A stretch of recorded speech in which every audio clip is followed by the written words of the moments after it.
Welcome to Passionate World Talk Radio. Educate, enlighten, entertain. Hello, everybody. Any information discussed in this interview may not be the views of the station or host. Please discuss any information or advice with your primary care physician. This is Betsy Wurzel, your host of Chatting with Betsy on Passionate World Talk Radio, where our mantra is to educate, enlighten, entertain. Folks, you do not want to miss this show. I have a guest on with such phenomenal information. She's going to tell her story. You know, we hear about elderly folks getting scammed on the phone, right? Well, how about when a caregiver who you hire from an agency is scamming your loved one? I see this all the time in the newspaper. People forging checks, people stealing from the person they're supposed to be taking care of, even though they are from an agency. So we have to be very careful. And I want to welcome Jacklyn Ryan, who is a senior care advocate, a consultant, a speaker. She's author of Caregivers, Scaretakers, Exposing Fraud in Senior Care. Jacklyn is a USA Today and Wall Street Journal bestselling author in Success Mindset, How Top Entrepreneurs Featured Succeed in Business and Life. Also, Jacklyn has appeared on her local ABC TV affiliate, a busy lady. Welcome, Jacklyn Ryan. Thank you, Betsy. To Chatting with Betsy. I can't even read my own handwriting. I don't take myself seriously. I can't read with or without my glasses. I understand that. Jacklyn, first of all, I got to tell the audience, the book cover, I love it. I'm into book covers, but it really drives home the point that, yes, this is a scary subject and one that needs to be addressed. I don't hear too many people talking about it or writing about it, but here on Chatting with Betsy, if you listen to my show for any amount of time, you know I blow the lid off of topics, and they're not taboo to me. This is important. This is serious stuff. I am going to ask you, Jackie, what I ask all my authors, and that is, what motivated you to write this book? At first, I was just documenting different things. My dad had a caregiver. Well, you know, it's what anybody does. My dad fell and broke his hip. What do? You hire an agency. You hire an agency that you think's going to hire the best people to take care of your loved one. Did I look any further? No. I went with one agency I was referred to, and that was that. And a very important lesson I've learned is to interview at least 3 agencies. Don't go with just the first one. But, you know, Betsy, we're in a crisis mode. We're in a crisis mode, and you're just going to, all of a sudden you're entering into I call it a tornado, and when you're in the midst of the tornado, you don't know what else is going on. You're just going to start doing. And I started documenting so much of what happened with my dad for over a 7-year period. His chapter alone is about 30 pages in my book when it could have been 300 pages. And so after my dad's chapter was over, he passed last September. If I hadn't started this book, as well as talking to other people and learning their stories of their encounters with agencies as well, I would have just said, that chapter's over, I'm done with that part of my life and go on. But I documented so much. And then I was learning other people were having the same issues I were having with their loved ones in agency care also. So that's what prompted me just to go ahead and put it together. And if I may explain the cover of my book, it's a black cover. It's not a warm gray or a navy blue. It's black, and it is a dark topic. And the hand is, as they could call it, the hand that rocks the cradle, the hand that rocks my world, rocks your world. The caregiver, who is, if it's an unethical, immoral, unscrupulous caregiver, is a manipulator with the strings hanging down, with the first being a broken heart, isolating the loved one from their family and friends, and which leads to money out the door and the window. So that's the symbolism of my book cover, as the caregiver manipulating the loved one, leading to a broken heart of the family and friends, and money going out the window where it's just out of our control. Yes, and it is a serious topic because, Jackie, we think as caregivers, I didn't hire anyone from an agency for my loved ones, but for people who do, who have to, you trust the agency who vets these people, who investigates these people, so you trust them. Mm-hmm. And you're shocked when you find out that they have been stealing. Now, this is where I just have to say this because I know that my mother-in-law was very paranoid. She had Alzheimer's. She accused me of stealing. And I know that there are people with dementia who say that, so people don't believe them. But there are cases where it is true, and I just feel that if your loved one is saying this to you, you need to investigate. Put a camera in the house. You need to investigate this. What do you recommend a caregiver to do? There's a few things, and I'll disclose now, Betsy. Somebody says, well, how do you know what was said there, Jackie? And I said, well, I had a recording device down there. I could see and to put you in perspective, I could see my dad's house from where I live. It's very close by. I was like 3 minutes away from his house, but we became so distanced over the years, especially the last year. So what I've learned, Betsy, is when you interview an agency, interview at least 3 agencies.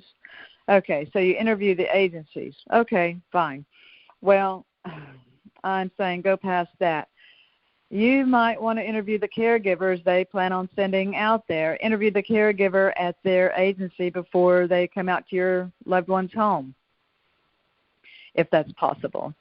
Or, I just trusted the agency to send the best qualified people to take care of my dad. But, Betsy, the point is, and it varies state to state, and I'm in the state of Arkansas where typical pay for agencies may be anywhere from $21 to $23, $24 an hour, plus overtime, holiday, and weekends. In Florida, it may be around $30 to $40 an hour, plus overtime, holiday, and weekends, and whatever it is in New Jersey area. But ask them what they are paying their employees, or if they are employees, or if they are contract laborers. Okay, point. If they're employees, do they get any benefits or not? And that is the point, because nowadays, Betsy, who wants to work for $10 to $12 an hour? I'm sorry, sitting with an old person watching TV all day, or having to cook them something, or have to shower them or something. Who wants to work for $10 or $11 an hour? Do you really think you're getting a quality caregiver for that agency paying that person that kind of wage? I don't think so. Boom. Had no idea.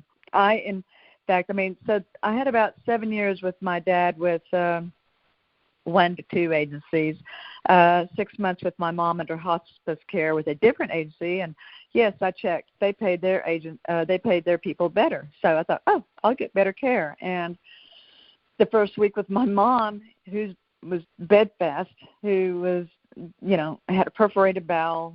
She recovered, but under hospice care at home. The first, which it took me about 2 weeks to get organized, to get a home care agency arranged, and not the one that I had for my dad, but somebody else, since they paid more.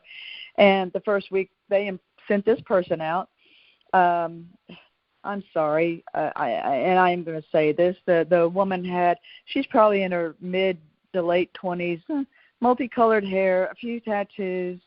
Okay, and we're going to be charging $22 or so an hour because my mom is in the bed, and she shows up 15 minutes the first morning. She wants to leave early the first day. And then 2 evenings I come home within the same first week that she's employed. I'm sorry, there's gastric explosions in the toilet. And after the second evening, it was the most nastiest thing I've had to clean up. And I had to call a plumber. It was that bad. And so I had her fired immediately. Okay, I've already had this experience with my dad. I can't do anything. But here, I'm going to deal with it immediately. So another lesson is, if there's a problem, deal with it immediately, get rid of it. So I had her fired, and that was before I opened the medicine cabinet the next morning and realized she'd taken my mom's OxyContin pills. She'd stolen the pills and left the bottle empty. And I told the agency that. Oh, but, the agency just moved her on. I promise you this, moved her on to another client/victim, and the agency wouldn't do anything until I filed a police report. And she did come in 45 days later and did a written confession that she stole my mom's OxyContin. Yes, she did. Oh my goodness, yeah. Jackie, and, you point out.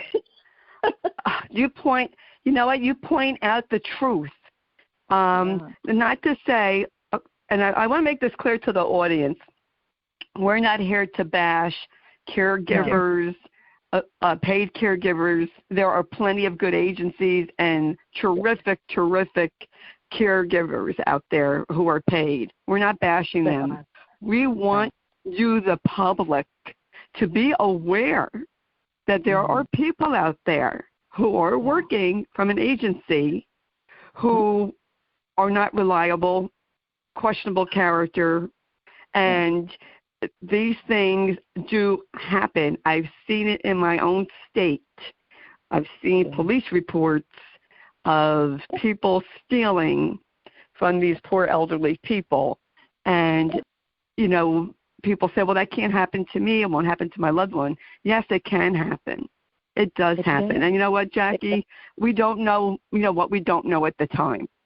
That's right. I mean, you're just busy trying to fix things. You're just you're busy. You're busy trying to make it all work. And how do you make it work? And how can you work with your parent? And I was listening to one of your episodes earlier with Jennifer, and with your 90-year-old mother, and it's like Jennifer had said something, and we want to do, of course, the best we can for our parents, but sometimes they don't see it that way. Right. That's true. I had, and even though I have to say this, Jackie, not that, even though when you get people from a local hospital, like my late husband was on hospice from the local hospital here, and they didn't scam, but they were rude, agitated Matt, and had the nerve, this aide had the nerve to say to me, make sure Matt is medicated before I come. I said, he was medicated, you agitated him, and now I have to medicate him again. Because the way she just lifted him up without warning, and it's just awful. So, people can fire their hospice also.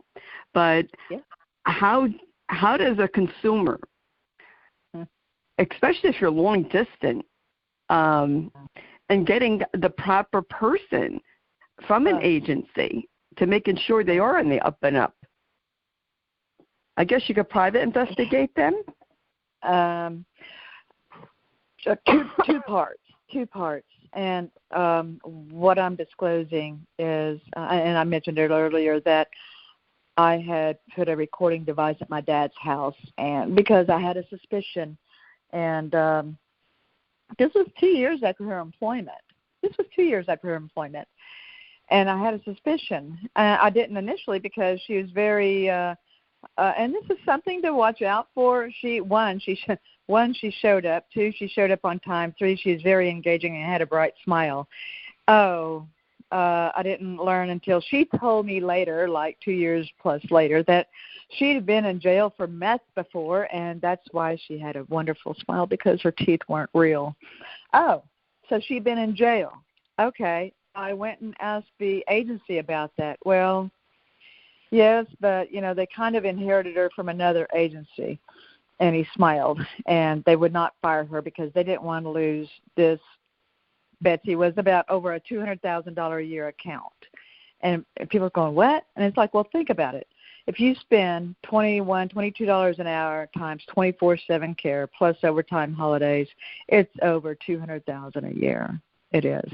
And they didn't want to lose that account. The part that's kind of missing here is, yes, I am the daughter. I was a POA for his health, but not his financial. He had a secretary. He had been a founder of a prosperous company, so he had a secretary. And she would just write the checks, and I made some complaints with her about the care and everything, and to my brother, and nobody wanted to deal with it. Nobody wanted to deal with it. It's just easier not to deal.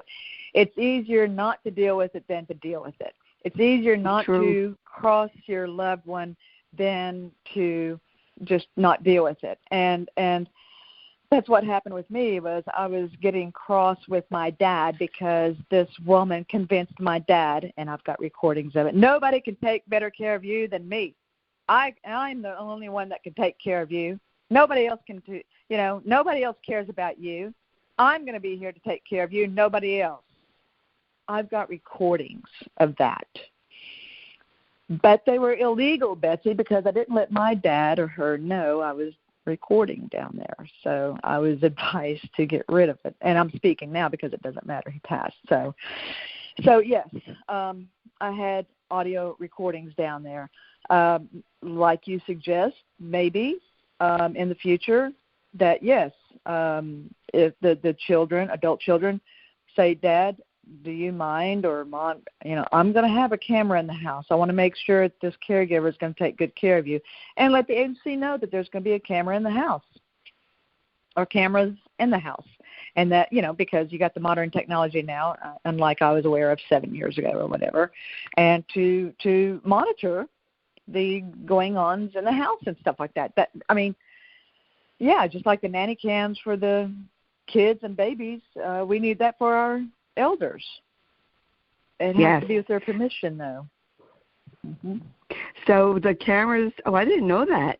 So the cameras and recordings had to be with their permission. I did not realize that. Mm-hmm. Oh, wow. I didn't realize that. And that's the difference, because if you had a nanny cam on your toddler or kid that's in your house, your premises. But this was in my father's house, and I did not disclose to anybody I was recording down there. So it was illegal. I went to 2 different attorneys afterwards. Excuse me. I guess I would be in the wrong for the recordings, but not her for what she's telling my dad. Okay. Yeah. Wow. Oh, okay. So, Jackie, if I had a camera in my house with a recorder and somebody was taking care of a loved one in my house, I don't have to tell them. But if it's in someone else's house, that you have would to be correct. It may be a state-by-state thing, Betsy, but that would make sense because it's in your own house of your premises, but not somebody else's house. Oh, because then it's on the verge of voyeurism. Yeah. Oh, right. Well, that's good to know, Jackie. That's a very good point to bring up, because I have heard of people putting cams in their loved one's facility. I guess they probably have to get permission first to see what's going on. I even I'm in a lot of different support groups, and I have even heard stories of the caregiver, the paid caregiver, throwing a towel over the camera because they knew a camera was there, and they didn't want someone to see what's going on, and that's a red flag right there. Oh, absolutely. Yeah, well, go ahead. a red flag. So, no, that's a good lead-in. So what would a red flag be? I didn't know until, okay, the first incident, my mistake, our family's mistake, the first thing that I realized with this was I was at my dad's house, and they were gone. I mean, she drives his truck, and he would be with her. And I saw a receipt on the counter for $900, and it's for tires. I was like, well, I don't think my dad needs any tires. I went out and looked at her car, and her car had new tires. $900. And this was in the first 6 months or so. Yeah, first 6 months of employment. And the biggest mistake, Betsy, is that we had a conference with her and my dad and my brothers and nephew, whatever, his grandson. And she was just, it was just a loan. I'm sorry, I'm going to pay it back. And the tears came. And the thing was, Betsy, that, we liked her. She was dependable. She showed up. She was engaging with my dad. We liked her. We did not take that issue to the agency. We did not have her fired because we'd already been through, say, 10 people within the first 3 months trying to find somebody for him, right? So we were just excited to have somebody that, 1, shows up, 2, shows up on time, 3, is engaging. So there you got it. It's just that easy. But she was a con artist. She was a professional con artist. She'd been in jail before. This was a professional con artist. She knew what she was doing. And so after this conference with her and my dad and stuff, what we termed it is they just went underground. They wouldn't tell or do any, they wouldn't let us know. They wouldn't let me know anything. And so her attitude started changing a little bit with me eventually over time. I mean, once in a while I'd be invited to come down for supper or go out with them for lunch, and then nothing later. And the problem was, Betsy, was she knew I was on to her, and that gave her more ammunition to turn my dad away from me, against me. And he did. He would throw a tantrum in front of her to me for no reason. It's like, what is this about? Why are you doing this? And it was to show off to her. And I didn't know until later that his friends would tell me, well, yeah, they would be kissing each other goodbye, and we were going to take them on a trip to Colorado. I'm like, oh, well, that's interesting. Yeah. And I had a recording that, well, she loves him, but not like his girlfriend at the time who moved away, but she loved him. Oh, okay. And I disclosed some of this to his financial POA or his other son, my stepbrother, and they chose not to do anything about it. Nothing. And the end result was the past in 2021, early in 2021, I took a picture of 3 receipts totaling over $300 for groceries for this skinny little man of 89, 88 years old. And I sent that to her, and I said, do you think we've got enough groceries to the end of the month now? And no response. And within 30 days, all that had to happen was she probably dialed his attorney's phone number. He got on the phone and said, remove Jackie as my POA. As his health POA. And there was no discussion with my brother, who didn't want to be POA, but this caregiver had my brother wrapped around her little finger. She had everybody wrapped around her finger except me, because I knew the truth about her.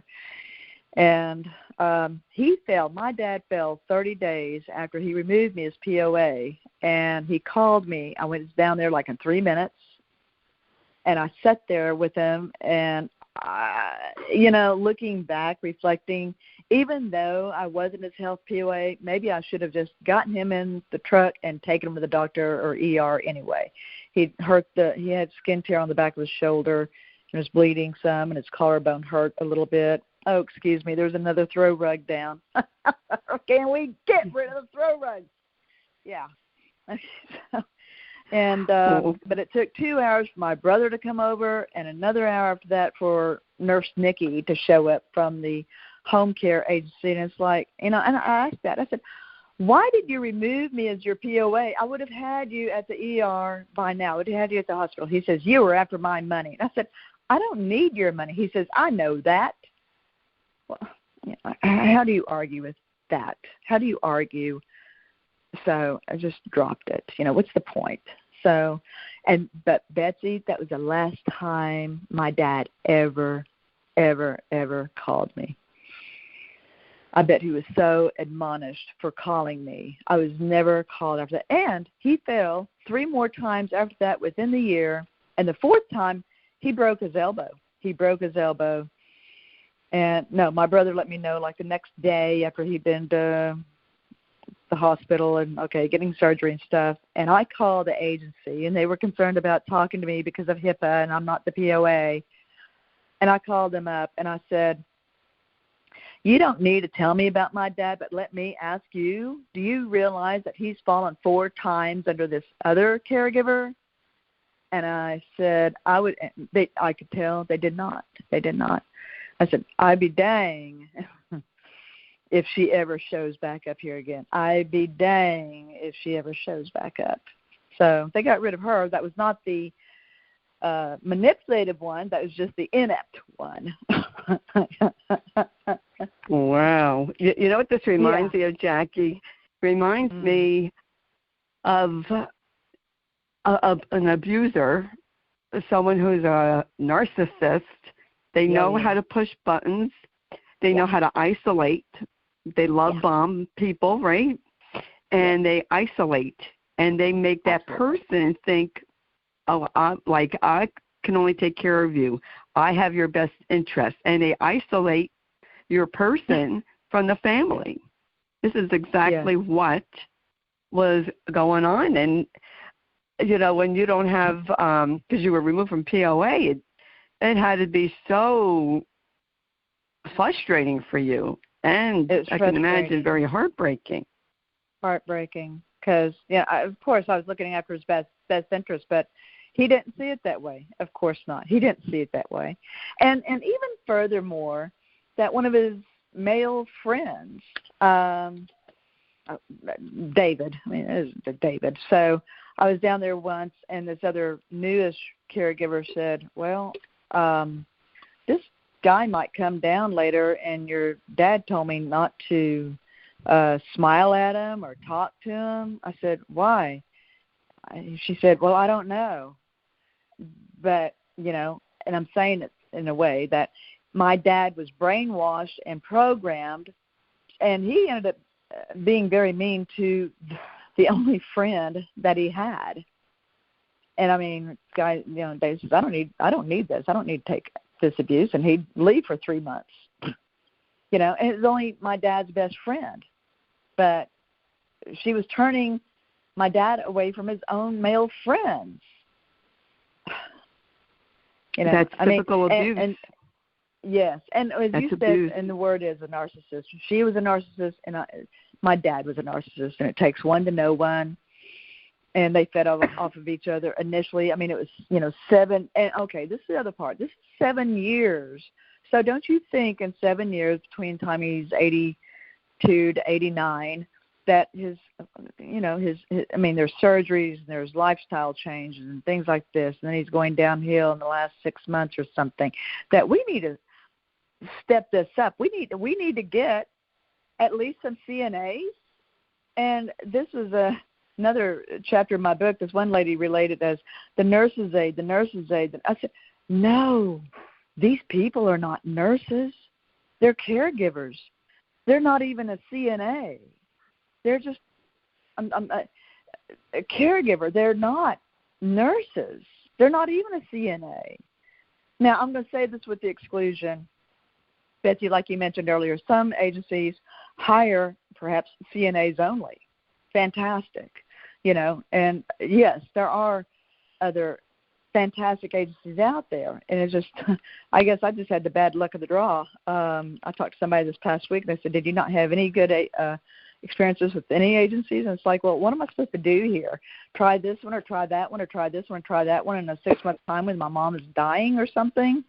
I mean, what do you do? Just start switching out companies left and right and try to deal with the long-term insurance or whatever else going on and deal with the people and stuff? I mean, no. I for what experience I had with 3 different agencies in my area, no, I did not have a positive experience. Now, I met somebody the past couple months. They own their agency. They take over the phones at night. This is something, hey, will the owners come out once a quarter to see your loved one? Will the owners come out? Will maybe your top administrator come out to see your loved one once a quarter, maybe twice a year even? I mean, where's the admin people? You know, have them come in and ask your, when you're going to interview an agency, will you or your admin come in once a quarter, once every 6 months to interview my dad to see how things are going? Will you do that? Will you make a commitment to do that? You know, that would have been that would have been very enlightening to me. Yeah. Yeah, it's very difficult. Don't show up. Yeah. Yes, it's difficult to get good help, and a lot of these agencies hire people who are not educated in handling people, especially those with dementia. And a lot of times they are, I don't want to sound like racist or a bigot, but a lot of times they don't understand English, so there is a language problem. Can be. And they I know here in New Jersey, you know, when they cut off the welfare, a lot of people took those kind of jobs. And, you know, make it clear again, there are good people that are taking care of folks. Yes, there are.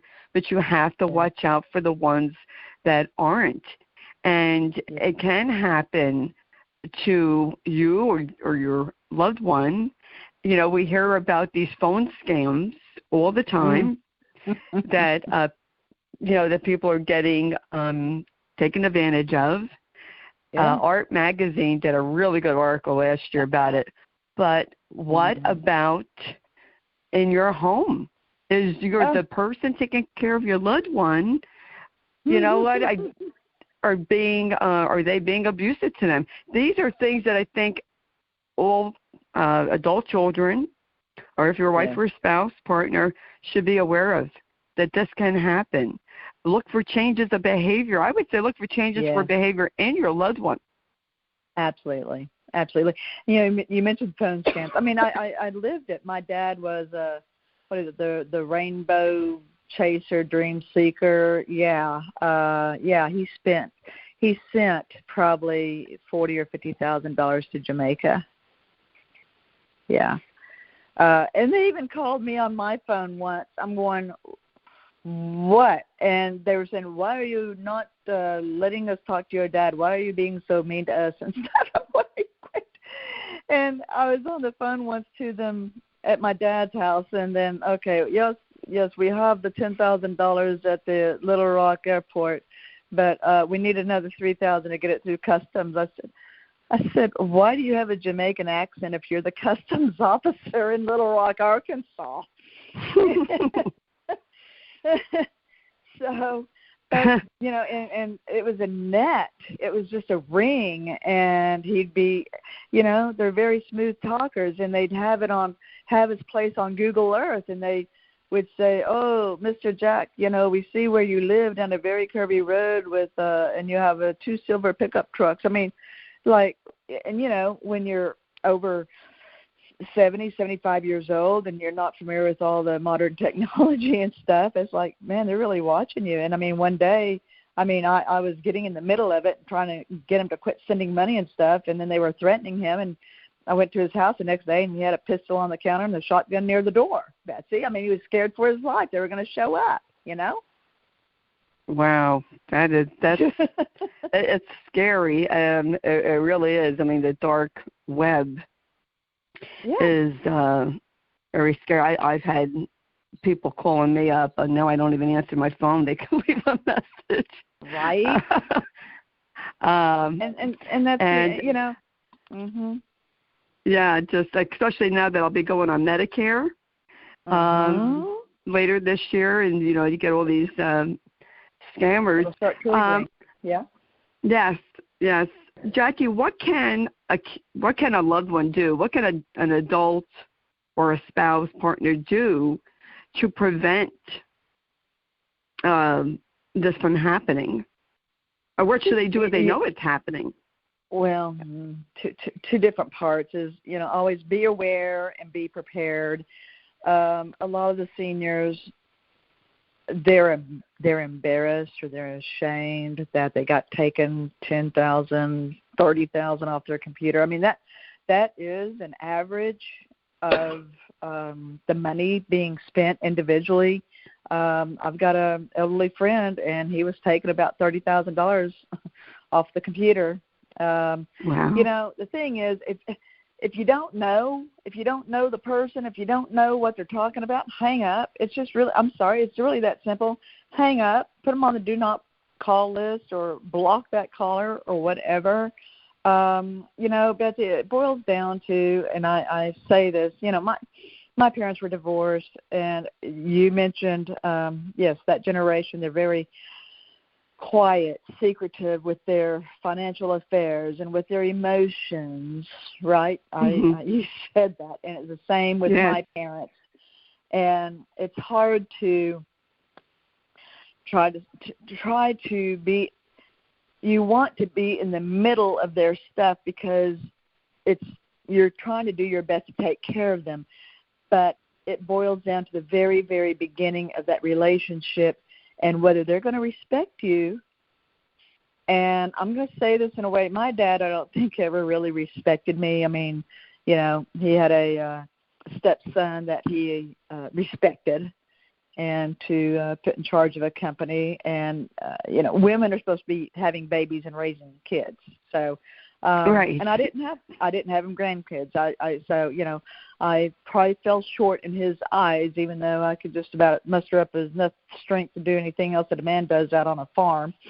But I didn't have a grandkid or grandson for him, and so I really believe he kind of looked at me, well, he did, secondary, because, what is he supposed to do with a daughter that doesn't have kids? Because women are supposed to have kids. So there you go.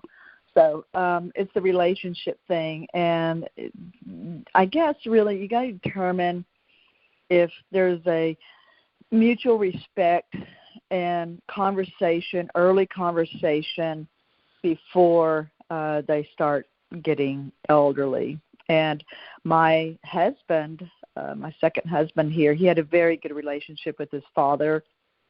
And that's really the only positive chapter in my book. My parents did it right. That they sold their stuff, they sold their home and moved into a kind of an assisted living and took care of them from the apartment to the nursing wing to dementia center to the death. It was very well taken care of and everything. But, that he would respect his son's decisions. And so I guess, talking with your audience out there, Betsy, is look at yourself, look at your relationship with your loved one, with your spouse, with your parent or parents, and to engage in an early conversation about this. And, maybe say, hey, this is what I'm going to do for myself. What are you going to be doing? Because no one wants to talk about their mortality. But, if you're in your 40s or 50s, what have you done to make preparations in case something happens to you for your kids? Have you got a will? Have you got a trust set up? Have you looked at, I've got a series of questions in the back of my book. It's some legal questions. I'm not an attorney by no means, but just some basic legal things to consider. Life alert. Do you have a life alert? Why not? That would have been ideal if my dad had a life alert the first time he fell. Just a series of questions and say, well, look at this. Okay, well, I'm going to do this for myself because I've got kids, and I got to take care of my affairs, my financial affairs, in case, we go off on a trip and have an accident or something. So, hey, Dad, we're doing this. Can I ask, have you guys thought about preparing if something happens to you guys? Try to make it. Put the responsibility on yourself and what you're doing to take care of your family, and maybe use that as a segue to ask your parents what they have done to make sure that things are in order. Yes, absolutely. I constantly sound like a broken record sometimes because I say that all the time. You need to prepare, you need to plan. I know my mother was adamant about staying in her home, but she couldn't any longer, and now she's in assisted living. But yeah, you have. I can relate to you about the respect and the difference of how a son is treated versus a daughter. That's so true. Right. And very true. And it's funny what my parents. What they think as being successful. I wasn't seen as being successful because I did not go to college. So they didn't take what I had to say, that didn't mean anything to them. But my other siblings who went to college, they know more. So I was like, good, then have at it then. And that's about what you have to do. I've got a chapter that common sense outweighs stubbornness. Stubbornness outweighs logic, or stubbornness outweighs common sense, because they're going to do whatever they want to do. And I'm going to say this, I guess, if they had a respect for their son or daughter, for their business acumen, then maybe they feel a little more comfortable of you making the decisions for them. I don't know, but and I dare delve into another sidebar is sometimes the parents are being abused by a loved one, their loved one, whether it's a grandson or a nephew or a younger brother or something. And all of a sudden all these stories start coming out of the woodworks. And yes, what do you do about that? One of my friends said, well, my uncle is my Graham's financial POA, and he's been caught at the casinos over there with her money. I went, oh, well, okay. And come to find out, he's had a record anyway. So, okay, I called some law enforcement people I know and said, okay, can you guys start just checking on the house over there or something?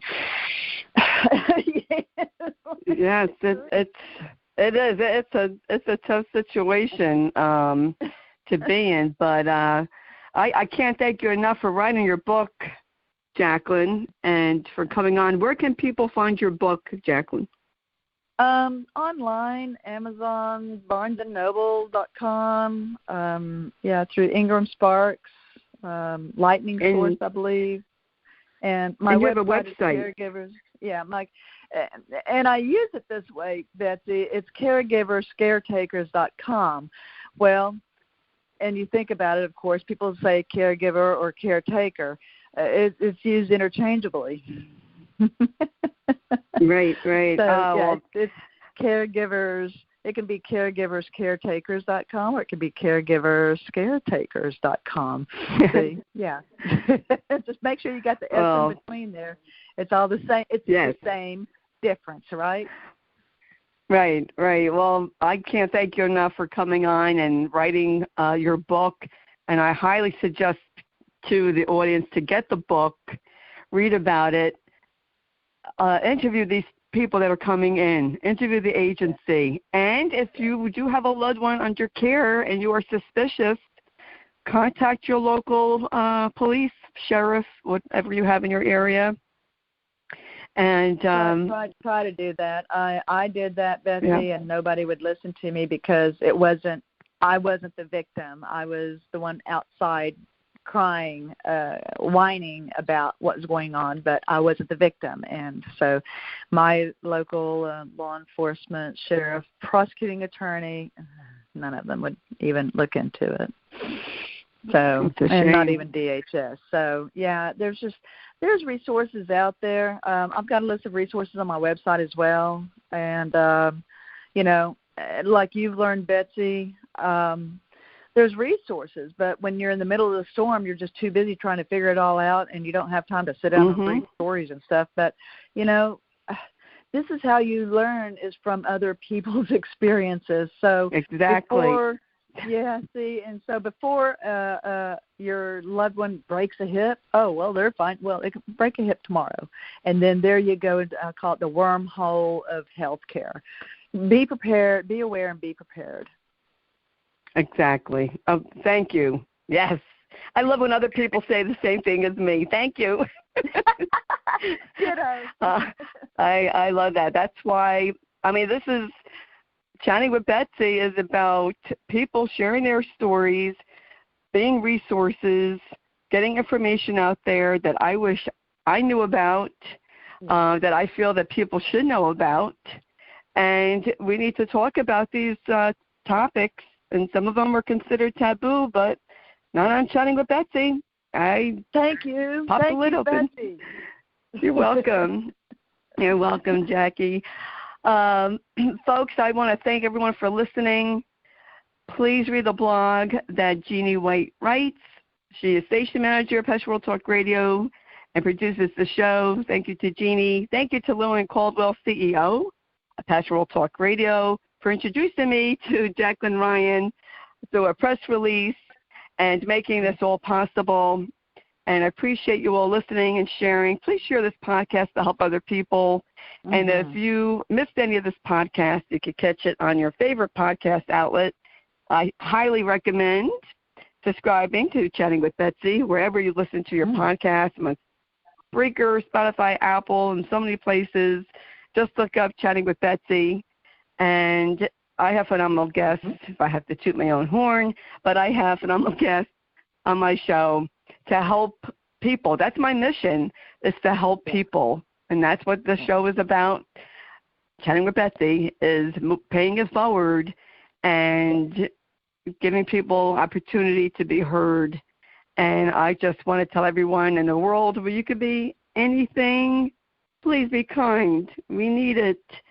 This is Betsy Wurzel, your host of Chatting with Betsy on Passionate World Talk Radio. I won't see you. You'll hear me soon. Have a nice day, everybody. Bye-bye. Are you looking for an internet talk radio station for your podcast? Look no further.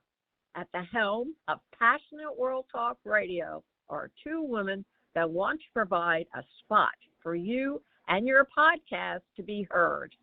There are many other places for your podcast, but PWTR has the audience. You will not be disappointed. Our station has been on the internet for the past 16 years. Call us for more information. 484-364-1032 or text Jeannie White, station manager, at THECONNECTSHOW@gmail.com for podcast show details. Thank you for listening to Passionate World Talk Radio. You can listen to this program all over again by going over to https://passionateworldtalkradio.com. You can also hear it on Spotify, Spreaker, Amazon Alexa, AMFM247.com every Tuesday evening between 8 and 9 p.m. YouTube, Facebook Live, LinkedIn, and all the other podcast directories one can find on the internet.